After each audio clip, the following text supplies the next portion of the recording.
Hi, this is Mike Haber. Thanks for asking me, do I have to take field or roadside sobriety exams? If you've been lawfully stopped, and if the cop who stopped you has a reasonable and an articulable suspicion that you're DUI, then you can be detained while that officer seeks to confirm or to dispel that suspicion. Incidentally, this is precisely what happens during a Terry stop or a stop and frisk, and if you want to learn more about that, you can watch Haber PA's VideoFAQ number 69, but I digress.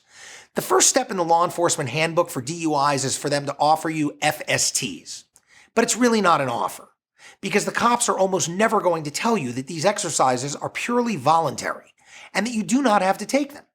Instead, they're going to use language, both verbal and physical, which suggests to you that you have no choice but to perform.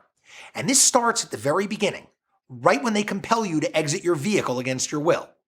After a clear display of the officer's authority, with no admonition that you do not have to perform, most people are simply going to acquiesce to this alleged offer and then voluntarily take the exams. But be clear, in Florida, even though the cop probably will not tell you this, the fact in the law is that you do not have to take FSTs. Further, if you refuse them, then unlike the case with breath, which results in an immediate driver's license suspension, there is absolutely no DMV consequence should you refuse to take FSTs. Still, as Sir Isaac Newton pointed out in his famous third law of motion, for every action, there's an equal and an opposite reaction.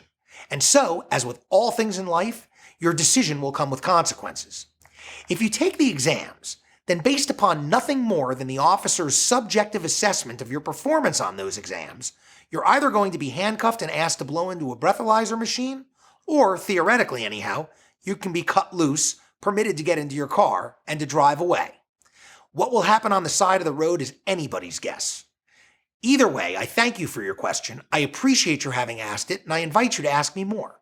Please remember at Haber PA, it's all about reasonable doubt. And if you like this video, then subscribe to our YouTube channel. We'll be putting out more soon.